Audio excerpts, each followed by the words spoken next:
Introducing our speaker, who is somebody near and dear to my heart and is my mother-in-law. I just want to acknowledge that it is a rare blessing to be able to stand on stage and say, I love my mother-in-law, and actually truly mean it. So I have known her since I was 10, and I can just attest that she is the real deal. When I started praying for Thomas as my future husband, I also started praying for a future mother-in-law because I saw a lot of just nasty situations between those relationships in the world. It's like, I don't want that to be me, God. So, very grateful that it is not. She is mom of 10. As I mentioned last time I was up here, the first one is a girl, and all the next 9 are boys, all in a row. Just so fun. Truly. Now, which growing up, I'm sure it was a party, because I have 3 boys, I can tell you it's a party at my house. It had to be a party at her house. They're all, 2 years apart? Within 2 years. Yeah, so they're all very, very close. And then she has 10 grandkids and 4 on the way. And the 10 that are here with us are all 5 and under. So we will have 14 grandkids by the fall. Over the years, she's worn many different hats. She's been private school teacher, homeschool mom, Weight Watchers coach, and then in recent years, she's a cruise ship enthusiast. And then today she serves alongside her husband as lead pastors in Michigan. She's a proud Canadian with dual citizenship here. She's annoyingly competitive at board games, specifically bananagrams. And it's one of my life goals to beat her regularly. Have y'all played that game, the word game? It's like a Scrabble with little pieces, and you have to, get rid of all your pieces first, and she always wins because she's good with words. She has walked through some incredibly challenging seasons, too, in life, and just watching the stability that she's had throughout has been very inspirational. My father-in-law had cancer when Thomas was younger, and then not just any cancer, there's levels, like life-threatening type cancer, and then she had cancer in 2020. And so overcoming that and watching that whole process was just very inspirational. And if you were to poll her close friends and ask, what's one word to describe Beth? It would be steady. So I am excited, and I think we are all in for a treat today as we get to hear from Beth Jones.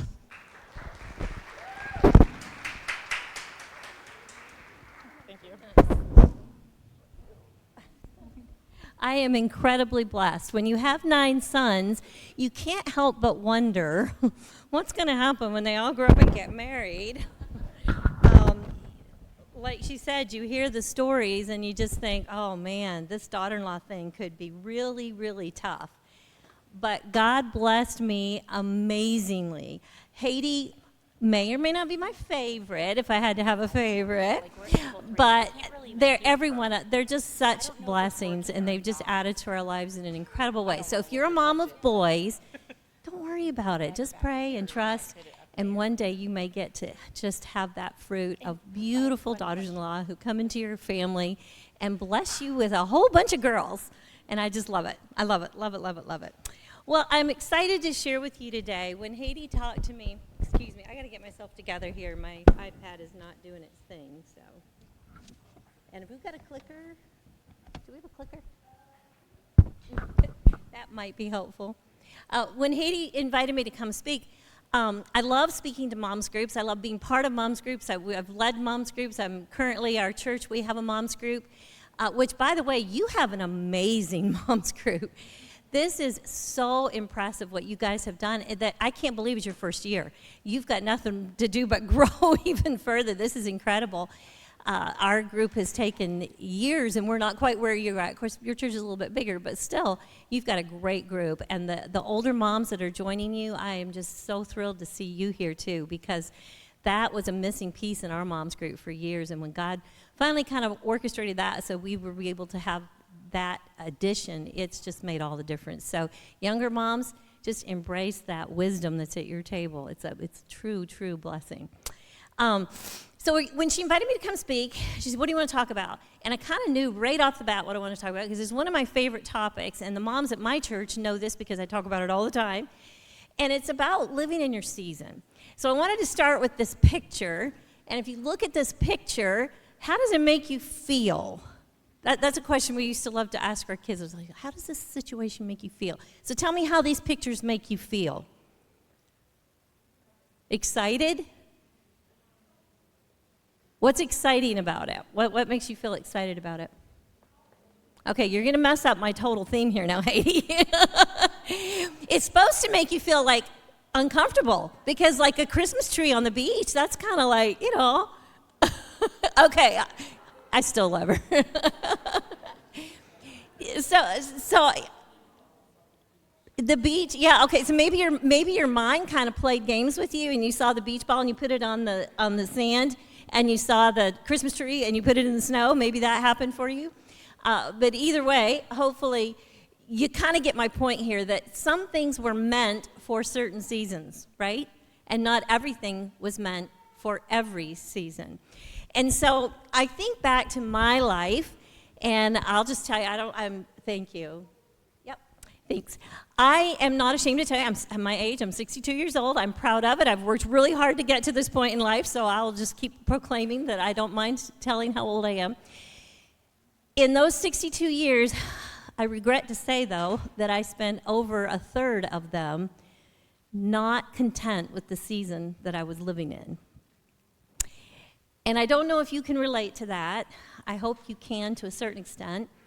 But if you can't, maybe there will be a time down the road that it will become something that you need to think about some of the message from today. But for the first 28 years of my life, I really felt like I was always just living for the next season. And what that did was it caused a lot of discouragement, caused a lot of anxiety, a lot of frustration, a lot of discontentment and impatience, always kind of looking ahead, I can't wait till what's next. I can't wait for what's next.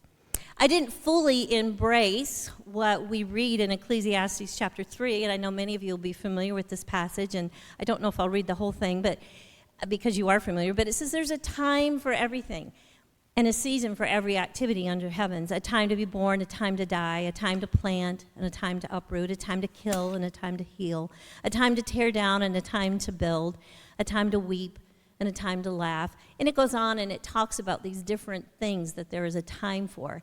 And the point being, there are different seasons for different things. You are supposed to experience certain things in certain seasons that you don't necessarily experience in others. And I think God meant it that way. Don't you think? I mean, he designed this whole thing, and so I think he knew what he was doing. But I was failing to do that. I was failing to live in my season. I think what I became to understand was I had to learn to live in my season. So about the time I was 28, I think it was 28. That's the age I said before, right? Yeah. I was able to go to a conference one time, which was rare because I had 3 kids, 3 and under at the time. But I went to this conference, and I heard the speaker talk about living in your season. And I kind of stole, I'm kind of stealing now, all these years later, some of what was talked about. And the living in your season, and it was living in your season and not in the dots. I used to be an English teacher, and so I know there is a correct term for that. That is called an ellipse, those little dots. But I'm just going to call it dots because I think that's a little more fun to say, the dots. It's not really rocket science. Even a kid, if some of your 4-year-olds were in here, they could have looked at that picture and said, what's wrong with this picture? And they'd have spotted it right off the bat, wouldn't they? They would know what's wrong with that. But I was struggling with something that was so simple, which was to live in my season. I got some pictures here to illustrate. So if you want to see if Canyon or Foster, or I don't know if Canyon, Foster, or Wilkes, any of them can claim any similarities there. But on the far left is a little girl. That's me. And I barely remember, this is more memories from my mother telling me, that I would get so frustrated because I couldn't swing like the big kids could. I have 2 older siblings, and they could swing. But I could do that glider thing. And so she captured one time, but she said I usually cried on the glider because I wasn't on the swing. But she actually caught one picture where I was smiling. And then in the next picture, you see me. I'm smiling again, but this time I was really upset because the big kids got to go to school, and they got their first day of school pictures, and I wasn't getting to go to school. And so my grandmother happened to be around that day, and grandmas can be pretty fun like that. And so she gets a doll, and she said, "Let me take your picture." And she took my picture. But I really, really wanted to I wanted what was next. I wanted that next thing. And the next picture I found, and we don't, this was a different time. So finding pictures is not like it is today where you just pull up your phone and you've got thousands and you just say, find pictures of this. But I found this picture, and I think I was probably around, 5th or 6th grade. But one of the things I remember at that age, since this is a room full of women, is I was always younger than my classmates because of a school transition I'd made that had me ahead of grade-wise, my age-wise. Well, so it meant when I get to be that age and developmental things are happening to the other girls and they're not happening to me, I just wanted to wear a bra. I'm like, I just really want to wear a bra. That would be, like when you get to start wearing a bra, haven't you arrived now? Like now, life is everything. But eventually that would happen, eventually. But then, fast forward, she told you I had cancer. I had a double mastectomy all those years later, so go get that. But you're always living for the next thing, always living for the next thing. I could not wait to graduate from high school.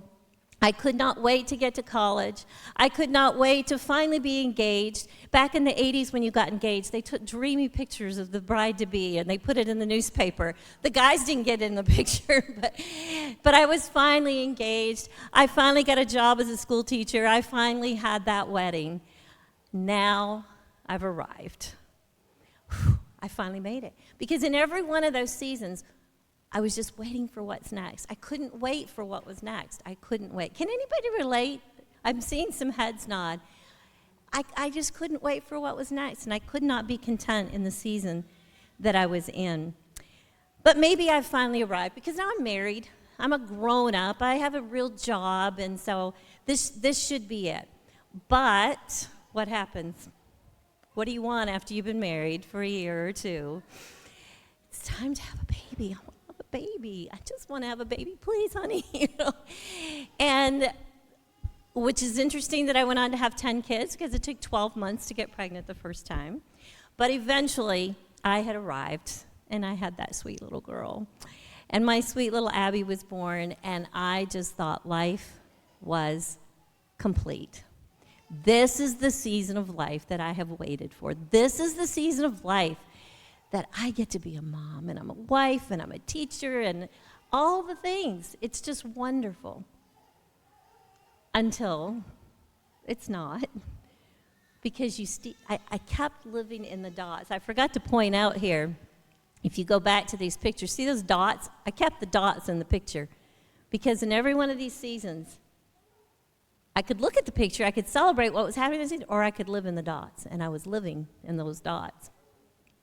But then that sweet little baby came, and life has a way when you have a baby, you kind of are focused on her, not you. So I perhaps didn't spend quite as much time being discontent and trying to look ahead.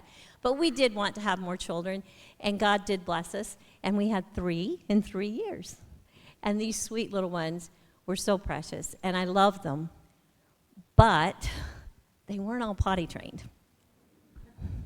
God, could we just kind of like move into that stage? Or they're not all sleeping through the night. If we could just get to that stage. And, car seats are a lot of hassle. Every time we go somewhere, we got to buckle them in. And it'll get better. So if I can just get to that next stage. And there I was doing that same thing. I was looking ahead, thinking that in the next season, in the next stage, I'll finally be there. It'll finally be better. It'll be easy. I guess better is maybe what I was looking for somehow. But that was the season where I was introduced to this idea that we need to stop living in the dots. And we got to embrace the season we're in. We've got to accept, and not just accept, but we've got to learn to fully live in it, to fully be present, to fully embrace that season. Let me get to I'm getting ahead of my notes, which I'm terrible. I make these notes and then I don't look at them. Why do we do that? But I began to understand that there is a season and everything has its own season. Our lives are defined by season. That's God's plan. So how am I going to do that? Here's your problem. I've set up the problem. So now let's talk about what was the solution.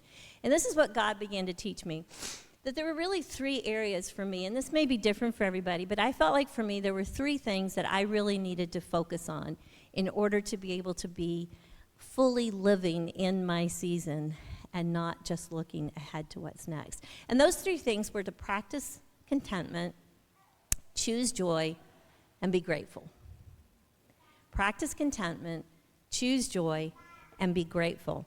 Now, if you're familiar with Scripture, you know that there are several verses that talk about these things. Let me just pull up a couple of them here for you. But godliness with contentment is great gain. Be content with what you have. I taught this one in a cadence to my kids when they were little. Be content with what you have, Hebrews 13:5.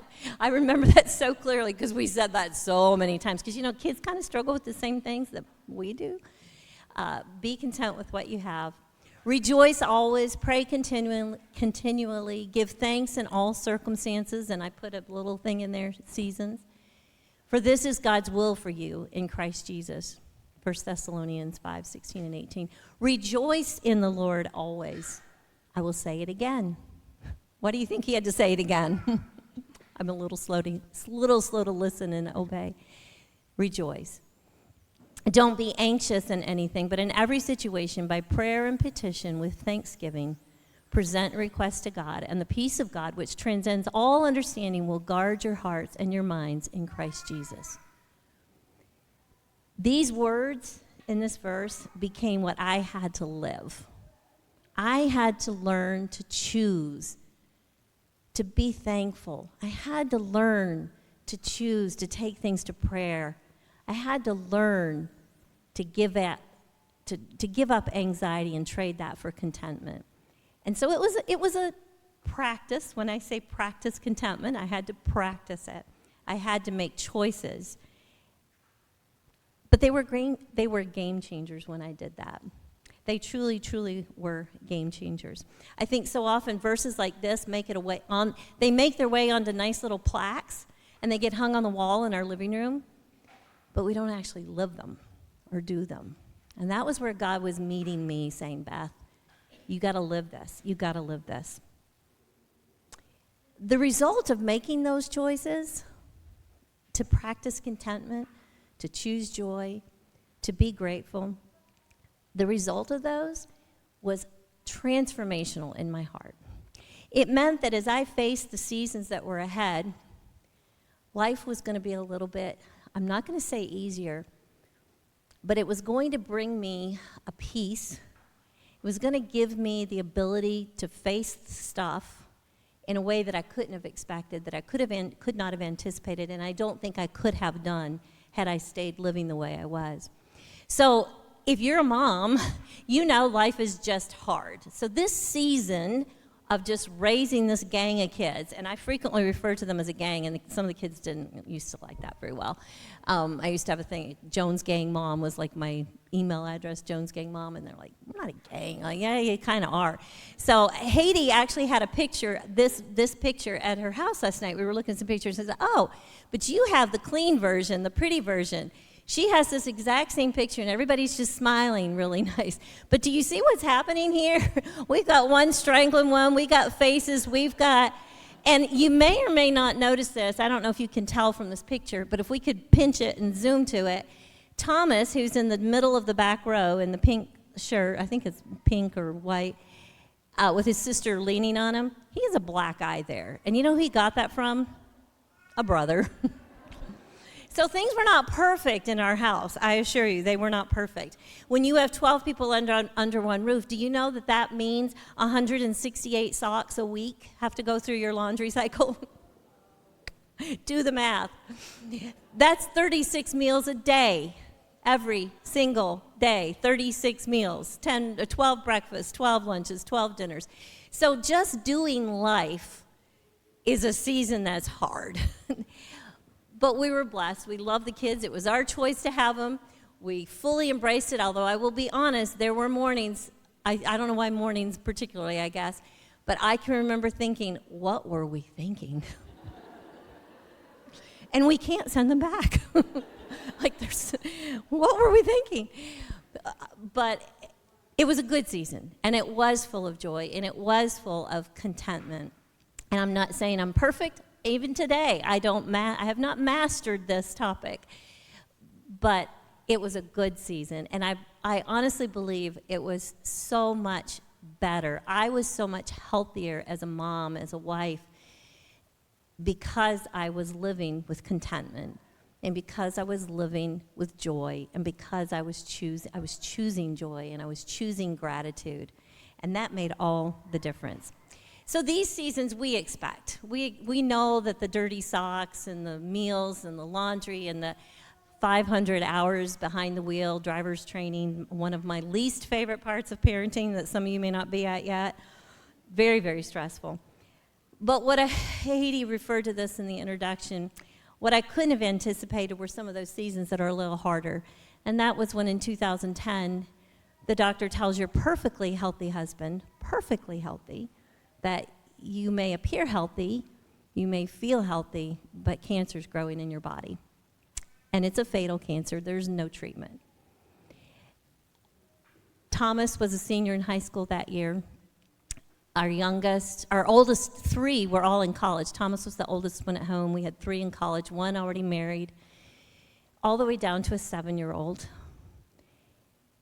And you have to sit down and you have to tell those kids, Dad's not going to be with us forever. You all know that. I mean, we know that. Dad's not going to be with us forever. We know that. We teach our kids from the beginning about heaven. But Dad's going to be really sick, and it's going to be hard, but God's going to be with us, and it's going to be okay. And to be able to do that and have that conversation and know without a doubt that that's true, we're going to be okay, and to have peace, that's only from God. That's only from God. And so that was a hard season. God chose to heal him, though, and that's the fun part of the story, because we did have a really, really difficult 2 years. There were things that we experienced in those 2 years that were hard. They were so hard. When your husband has times where there were times that the medications were messing with his brain and he didn't know who he was or where he was. There were times, there was one time he was so bad, I remember a social worker came into the room in the hospital and she said, "Will you be able to take care of him at home in this state?" And I looked at her like, "No, I can't take care of it. I mean, I got a house full of kids. How can I take care of somebody who can't take, a grown man who can't take care of himself and doesn't even know what day it is or who I am?" And it was hard. It was hard. When we were going to have to, Steve was going to have a stem cell transplant, and back at that time, the only place we could do that was 2 hours from where we lived. And they said, "Well, you'll have to be there for about a month. You'll need to be in isolation after we discharge you from the hospital and stay local and all this." And they're telling me these things, like, "But don't you know I have kids at home? And don't you know somebody's got to take care of them, and I can't just leave them, and I can't just take them?" But God knew, and God worked it out. And I really didn't sit there across from that doctor and want to say those things. I mean, they kind of maybe fleetingly passed my mind, but I knew. I had a confidence, I had a contentment, and I had a peace that only could come from God.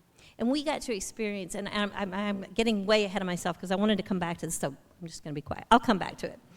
We had other hard seasons. We have 10 kids. Our 2 oldest sons were raised in our home. They were raised to know who Jesus is. They were raised to know what it meant to live a Christian life. They were raised to know right from wrong. They were raised to know truth from the lies of the enemy. But they made a choice. And they both chose to walk away from God. And they broke our heart and shattered it into pieces. I'll never forget one night when Steve was in the hospital and he didn't know who he was, knew he'd had 3 surgeries in 10 days. His mind was not completely with it. And I had to sit up in the hospital and look down at the street and know that my 19-year-old son was living on that street somewhere. And I didn't even know where. That's a hard season. That's a really hard season. But I'm so grateful that I had practiced in the somewhat relatively easier seasons, because God carried me through in an incredible way. And he gave me contentment, and he gave me peace, and he gave me joy, and he gave me gratitude for the things that were hard. They were just hard. I'd love to be able to say that just like my husband's physical healing, that my boys had spiritual healing, but they didn't, and they still haven't. And it still breaks my heart. And one of them has a wife who won't even talk to us. But I learned something in that, and that's how much I love those boys and how much my heart breaks over them is only a fraction of what God feels to me. It's just a tiny fraction. And while I wouldn't choose for my boys to be in that situation, I wouldn't choose the paths that they chose, I'm really grateful that God showed me how much he loves me and how much he loves my boys. And he did it through that hard season.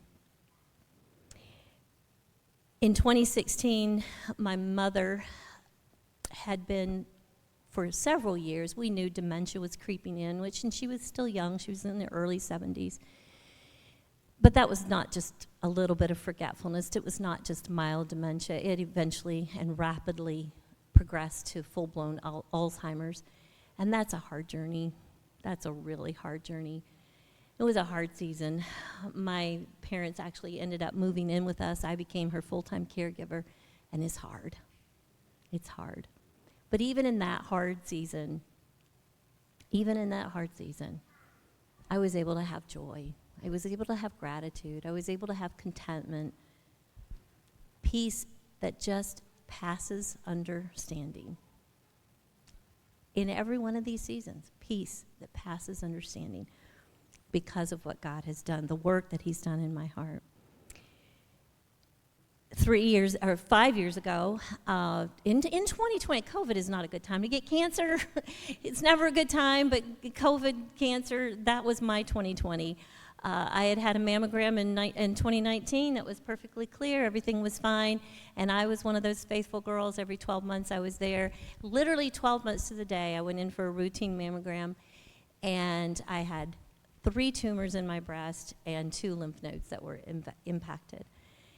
And so I got that big diagnosis in the fall of 2020 and faced 20 weeks of chemo. Not fun. That is a hard season. That is definitely a hard season. Double mastectomy, reconstruction surgeries, radiation, the whole thing. And it was a hard season. It was, I think I have a picture. There it is. There's a picture. That smile that you can't see under the mask is real, though. I felt joy. I felt peace. I felt contentment. I was able to have gratitude. Again, only because of him and the work that I'd let him do in my heart that began many, many, many years earlier. Another hard season that we've experienced in our family over the last few years, and Haiti watched very closely with this one too, because she's very close to my other daughter-in-law. One of our sons, his wife went in for her 20-week ultrasound. I was with her, and I don't think I ever told her this, that I saw that he was a boy that day. I don't think I ever told her that. They were trying to not find out the gender, but I was sitting there like, I've seen enough boy ultrasounds, I know that's a boy. He was perfectly healthy in every way except one, and that one way was a fatal deformity.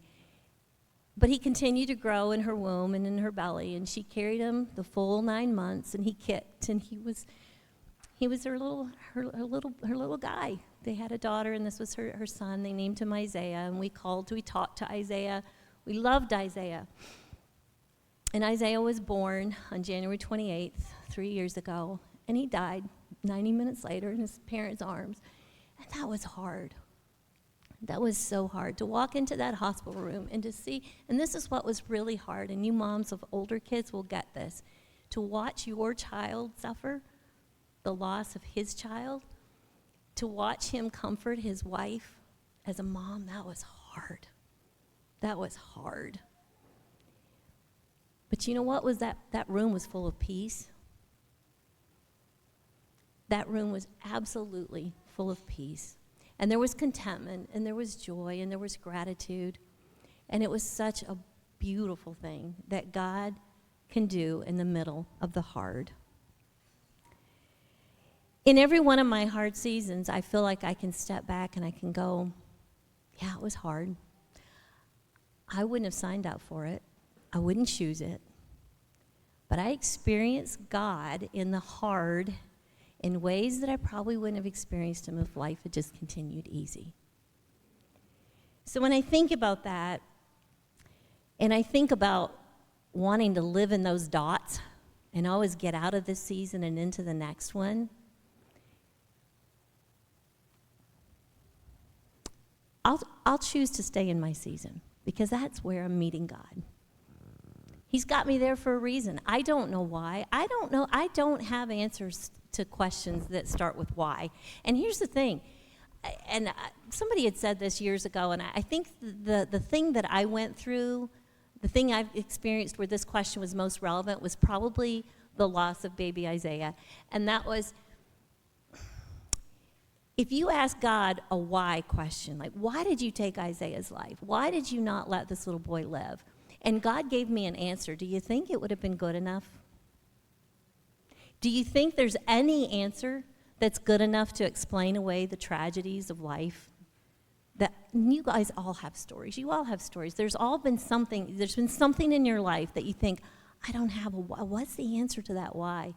Well, if you keep asking that why and you got the answer, would it be good enough? And when I heard that teaching, I was like, wow, that's really true.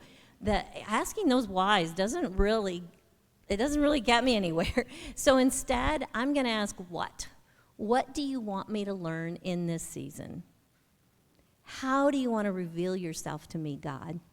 What do you want to show me about your character? And that's a game changer. Maybe God talks to you differently, and maybe it's okay for you to have those whys, and maybe he's given you answers, and that's been good, and I'm glad for that story. We all have different stories, but for me, I had to give up the whys. I had to give up the whys. You know, we talked back when we read Philippians 4, and we said about that peace that passes all understanding. I want to tell you just a quick little side story about peace. So when Steve was diagnosed with his cancer, it was multiple myeloma, by the way, if anybody's a medical person and knows things, which nowadays, this fast forward 16 years later, is much more treatable. Back then, it was not considered treatable, and we know now of some huge advances that have been made in treating that cancer. But anyway, so my husband's a pastor, she mentioned, and it was December, and there's a verse that he decided he was going to use for his sermon series in December. And he was going to preach on these 4 aspects: wonderful counselor, mighty God, everlasting Father, Prince of Peace. But for some reason, I don't know why they didn't do them in the 4. They weren't doing the 4 in that exact order, I think, but I don't remember how it all played out. But I do remember this. So the week that we got his diagnosis, guess what he was supposed to preach on? Yep, Prince of Peace. And I remember sitting in the car, and Steve said, you know, we're sitting there, we've gotten this diagnosis. We didn't go home. We left the oncologist's office, and we just drove. Drove around the city. We didn't want to go home. We didn't know we weren't ready to talk to the kids. We were just processing, and we process by driving. We still do that to this day. We go for long drives, and that's just how we process life. But he said, I'm supposed to preach on Prince of Peace this week. And I think, does God have a sense of humor or what? But it was so true. That's the only way I can think to say it. It was so true. In that moment, he really was the Prince of Peace. He truly, really, genuinely was the Prince of Peace in our lives and in our hearts. And so I'm not saying it was easy. I'm not saying I didn't cry. I'm not saying I didn't scream at God a few times, which, by the way, God can take it. He can handle it just fine when you get mad at him or ask him all kinds of crazy things or just plain scream at him. I'm not saying I handled all of this perfectly, but there was a work that had happened in my life that made it to where I truly could experience peace. I wouldn't have chosen the hard seasons. I wouldn't have signed up for them, but I wouldn't trade how my faith has grown and how I've experienced God in them. The fruit of that work also, I think, becomes apparent when I look ahead, because none of us knows what tomorrow holds. None of us know what our next season of life is. Just yesterday, Haiti got a call from a family member who had a person in their church, 45 years old, boom, electrocuted, died, right on the spot. Perfectly healthy. I mean, just absolutely freakish kind of accident. And you just think, oh, how does that happen? Things happen. And even if it's not the big story stuff, it's back to the black eyes and the brothers and the 168 socks in the laundry. Whatever your hard season is, don't compare it to somebody else and say, oh, well, she's going through something much harder. Although sometimes a little perspective can be helpful. Like, it could be a lot worse. But whatever your hard season is, meet God there. Let him meet you. Let him do a work in your heart. Don't just try to live in the dots. Don't just try to get out of that season. Don't just look ahead and go, oh, if only I can get through this and get to the next thing. And so, like I said, the part of the work that has happened in me, and it is still happening, is that as I look ahead, I don't know what tomorrow holds. I don't have everything figured out. My husband and I are right now in a transition season of trying to figure out retirement and what that's going to look like, and his succession plan for leading our church and so on. And it's a season full of questions, big questions, and timelines that are uncertain. And I'm a spreadsheet calendar girl, and so it's testing me just a little bit. But even in this, I know that I can have contentment. I know that I'll find ways to practice joy, choose joy, to practice gratitude, and I will experience peace through that. That hard work is worth it. Do those things because peace is worth it. Experiencing God is so worth it. You want to know who he is. The seasons are going to pass quickly. A lot of you today, maybe you've not had big stuff in your life, or maybe you've had way bigger than the stuff I've shared, or maybe, like I said, you don't even know what's ahead. But you still could be finding that you're experiencing restlessness and discontentment in this season. Let me just be that older woman who has to tell you what you've heard, but you don't want to hear it. The time passes quickly, enjoy them while they're little, but it really is true. It really is true. I have to show you a couple of fun pictures. So little Thomas on the left, I think he was maybe 6 there. I can't remember exactly. But little Thomas grew up, and look what he brought me, this beautiful bride. He grew up so quickly. And then the little girl who had the doll, before long she had the baby girl that was the real baby doll. And then that baby doll grew up and she got married. And then now look at the bottom with the 10 kids. I love this picture. When I showed it to my husband after put it together, I said, I think I'm going to have to frame this. I need to put this up on the wall in my office just to remind me how quickly the seasons pass. There's our whole gang just for fun. If you want to see what a family of 10 kids can grow into. There'll be, my mother-in-law also made it into that picture because that was a whole nother season I didn't tell you about, and that was when she came, Hades laughing. She lived with us for a year or 2 years, a year and a half ago, and it was a very hard season.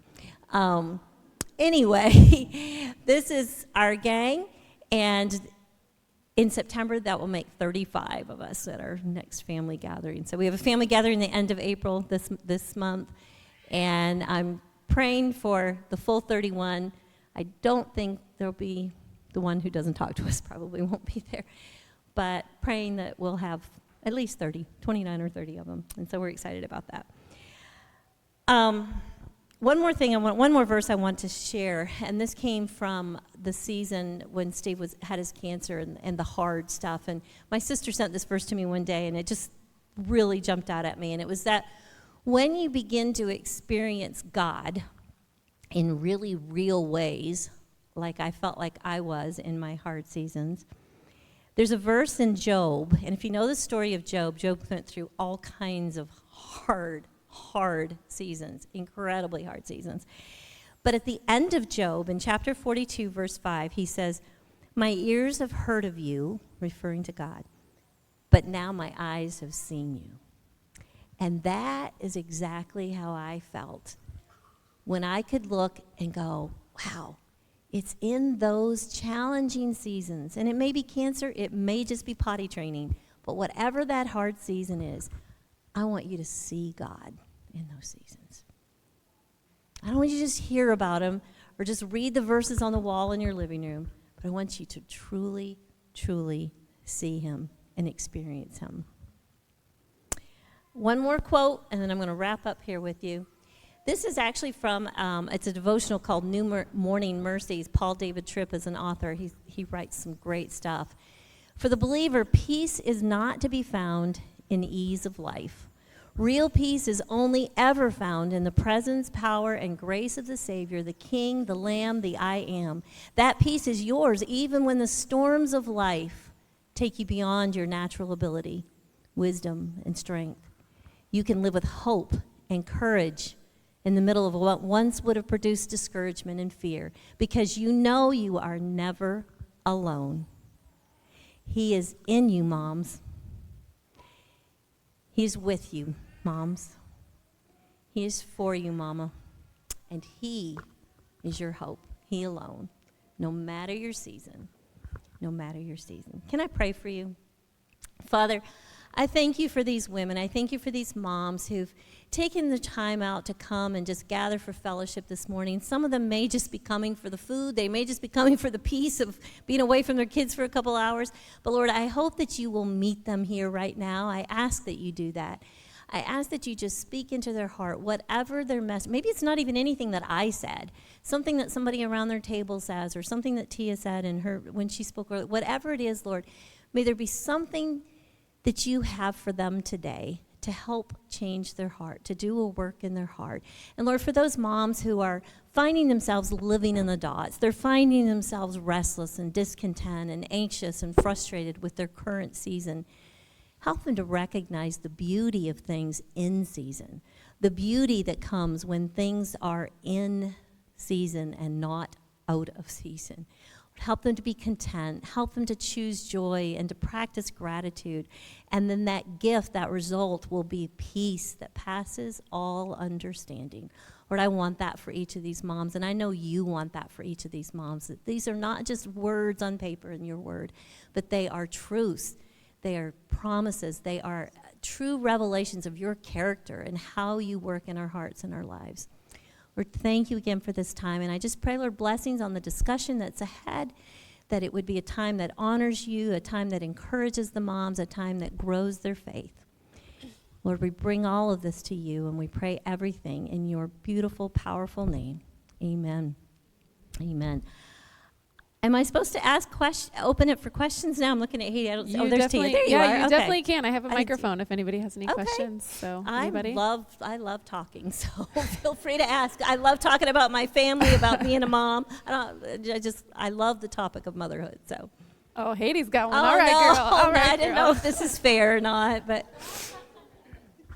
If you want to share, I was wondering, do you have any funny stories about things anybody in your family did when they didn't, you started having a lot of kids and they were curious about, like, do you want to have more kids? They were concerned about you. Are you picking up on the story I'm winking at? Which story are you talking about? Anybody in your family that you started having a lot of kids? Mother. Yes. Okay, Would you like to share that Good story question. with us? Okay, yeah, I'm happy. So some people had some pushback on you're having a lot of kids. Yes, thank you that's a good one to bring up. So we did have 4 kids in 4 years. It's kind of a Jones thing, I guess. No, 4 kids in 4 years. We personally, and this I hadn't intended to go there, but I will. God placed on our heart a calling that was unique to us, and we don't say that this is something that's true for everybody and that everybody's supposed to do this. But we felt like he asked us to just have he gave us an extra measure of faith and called us to just trust him to give us as many kids as he'd send us.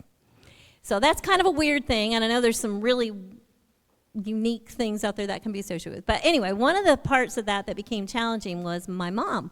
I love my mom dearly. She's wonderful. She's great. But she watched me have 4 babies in 4 years, and she thought, wow, this is hard, and looked at my husband, what are you doing to her, kind of thing. And so, yes, we did get pushback, and that was hard. But my parents are strong believers, and when we explained, where we felt like God had called us to, and this was a faith thing, and they were very supportive, the cool thing was they came to be, I think, some of the biggest fans of our large family on down the road, and absolutely loved being around our kids. They would come and spend long periods of time with us. And when my mom died, well, Mom and Dad both lived with us for a while, and then after my mom died, my dad was gone. Then he came back and lived a little bit longer, and absolutely loved being with our kids. So that was a hard season, feeling like she wants me to tell that story too. Okay, I'll just give you the. So my mom, so we'd went through that when we had our when we'd had the 4, and then several years later, when I had my 8th, my mom came to stay with us for a couple of days after the baby was born, and it had not been a tension any longer, but it really wasn't. But you always kind of wonder, like, are they really okay with this? And so we've been gone to the hospital having the baby, and we come back, and Steve goes to pull his clean underwear out of the drawer. He had a pair of boxers. He pulls them out, and the fly has been sewn shut. I had forgotten that story. What's even funnier, we never acknowledged it to my mom. That we even noticed. We're like, I am not going there. I'm going to assume she's trying to do this as a joke, but I just don't even want to go there. So, any other stories I should tell? That's a fun one. Anybody else? I have 2. What kind of car did you drive with 10 kids? And the second one is, what was your go-to dinner? The first one was, what kind of car did we drive? So when we had 3, we had a Buick sedan. When we had 4, we finally got a minivan until we had 6 kids in the minivan. And then number 7 was due like within weeks. And we couldn't get any more in the minivan, and we couldn't find a 15-passenger van, but God provided at the last minute. And so for the next 15 years, I drove as my primary vehicle a 15-passenger van. I had 2 different ones. I had a white one for years, and Haiti probably remembers that one from when we first met her family. And then I had a silver one. And I thought I had really arrived when I downgraded back to a minivan. That was pretty cool. It was hard to be content in the season of driving a 15-passenger van, I'll tell you. And what was your second question? I'm sorry, what was the go-to dinner? Mm-hmm. I can't think right off of a go-to dinner. It was always casseroles, something cheap, because it was hard. That takes a lot to feed, like a tater tot casserole or chicken casseroles. Hot dogs for Sunday lunch. That's terrible to admit. I'm so embarrassed to admit that, especially now that you guys in your generation are a lot better about being really health conscious. Every Sunday it was come home and throw hot dogs on the grill or in the microwave because Mama's not cooking. We ate them raw when I was a kid, so. Don't be shy, guys. All right, here we go. Well, she's walking over there. I'll tell you a fun story. When we moved to Michigan, we moved from Alabama to Michigan in 2007, and it's a rural community. We had a lot of farmers, and we found out right after we moved there in August, we found out in October that every October, one of the men in our church, who was a farmer, would butcher cows and give the pastor beef. And so we got free beef for the next, get this, 15 years, I believe it was, until our youngest moved out. And he retired. He sold his farm, and our youngest moved out. So God provided free beef for a lot of years. So. I guess mainly my biggest thing that I like to tell all my children, I've got a large family as well, and they're having more and more children. For all those years and all those hard times and all those children, the importance of how you and your husband created a unity with amongst yourselves for your children to see that, feel that, experience that, because it is so vital that as a husband and wife, you stand together and you support and respect one another so that your children can see that. Did you guys have a lot of long conversations or things that you had to deal with? Behind closed doors, yep. Yeah, there's a lot to navigate, and I think this is true in a lot of marriages that moms tend to be the nurturers and dad ends up being the disciplinarian. Sometimes it's the opposite, but frequently it's one it's that way. One of you is more leans towards I just want to nurture them and love them, and the other one just like want to get you in line. So yeah, a lot of challenges, and that would be a whole nother topic in and of itself, of the seasons of a marriage, and just that challenge of navigating your marriage through parenting is hard. It is very hard. It takes a lot of communication. It takes a lot of prayer. It takes a lot of intentionality, which is another one of my favorite topics, is being intentional with what you do. And so we would have regular date nights out of the house once the kids got a little bit older, but dates in the house when they were younger, because we couldn't afford babysitters, because who wants to come watch all these kids? So it would mean putting a movie on for the kids and going upstairs and closing the door. And Steve used to joke that Beth liked to have her notebook when we had our meetings, because I'd have a list of things that we needed to talk about and figure out. So, you're bringing your notebook on our date? I'm like, yep. That's really romantic.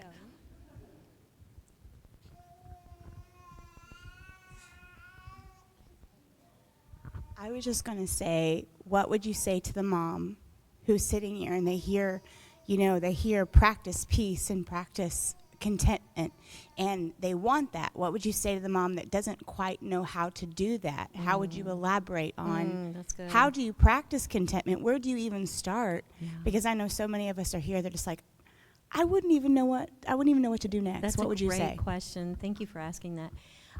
Let me say this. I don't think I clarified this really well maybe when I spoke. I feel like peace is the result thing. I think it's hard you can't really choose peace. I'm not going to choose to be a peaceful person. But contentment, I believe, is a choice. Gratitude is a choice. You can stop in the middle of things and you can think, okay, where am I at right now? Am I trying to live out of this? Am I trying to I just want to get out of this and get into the next thing? I'm in this. Where's God in this? Let me say this too, and for any season, for anything that has to do with anything, it all starts with where you are with God. Your faith is everything. And what are you grounding yourself on? Are you starting, and I say this very, very cautiously, because when I was in the season of littles, trying to get up and have an hour alone with God every morning just was not happening. I'm going to be very honest, and I know there are women who did do that. That didn't happen for me. It did not happen.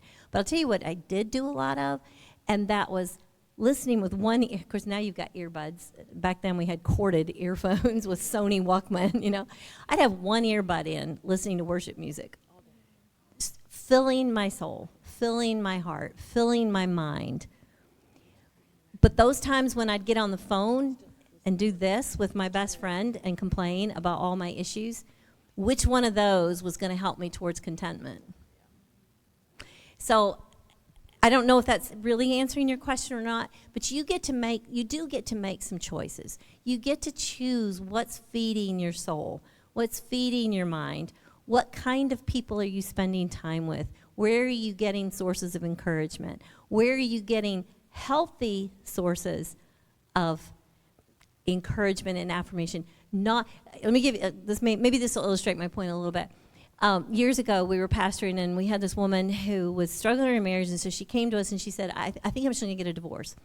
We're like, well, that's a pretty rash decision. Tell us a little bit more about this. She said, well, I was talking to my friend so-and-so, and and I've just been really struggling, and she could relate to that, and she got a divorce, and that fixed everything, was basically what she said. So she had decided, since that worked for her friend, she was just going to do that too. Well, Stephen said, let's step back here a minute. Where's your source of, where are you getting that information? Where are you getting that encouragement? Where are you getting that advice from? So what's your source of input? Where are you spending time? Are you getting it from fellow strong Christian believers? Are you taking advantage of these older women at your tables who could pray for you and encourage you? Are you choosing, maybe you can't get in and do a deep dive Bible study for an hour every morning, but what are you listening to? What are you scrolling? What are you, who are you hanging out at the park with, and what are you talking about? What's the content of your conversations? There's just little things, I think, where you just have to make deliberate choices, because if you don't make a deliberate choice, by default, our sin nature, the enemy, all that stuff is going to be working against us to just suck us in. And so you have to be on guard, and you have to protect your heart and your mind. And you do that with the word, and you do it with fellowship, and you do it with worship music, and you do it with those choices that you make.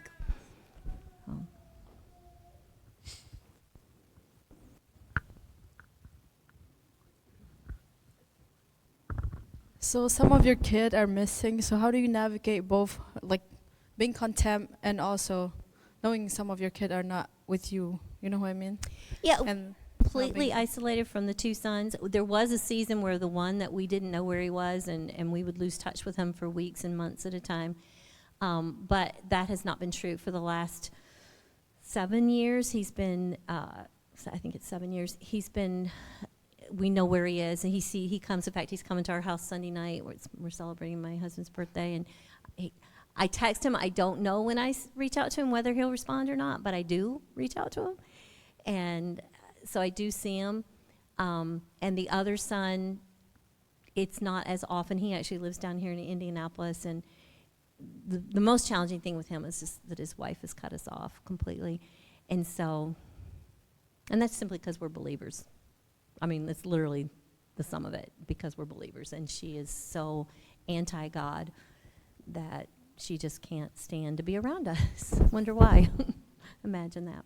But what was the rest of your question? So like, how do you balance? Oh, let me be happy. Let me be present with this. Oh, how do I not just sit and mourn that kind of? You know, it's always there. I always think about it.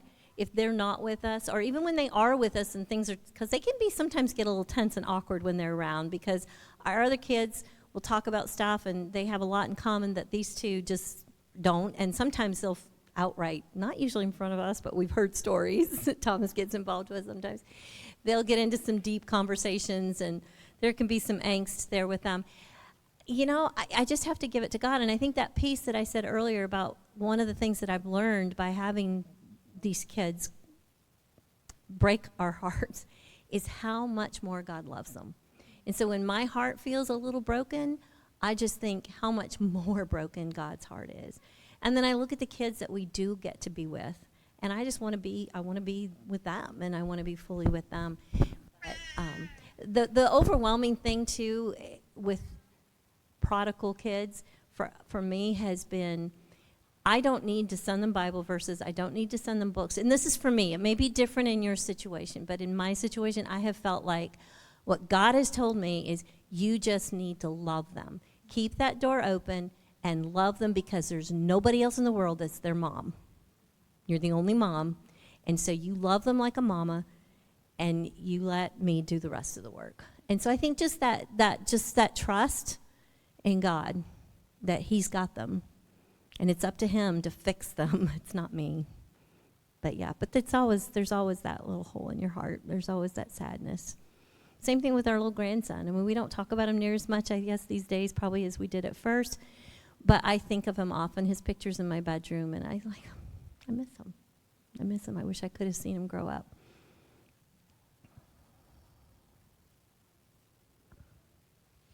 Any other questions? All right. Well, can we give Beth a big Mom's Morning Out? Thank you.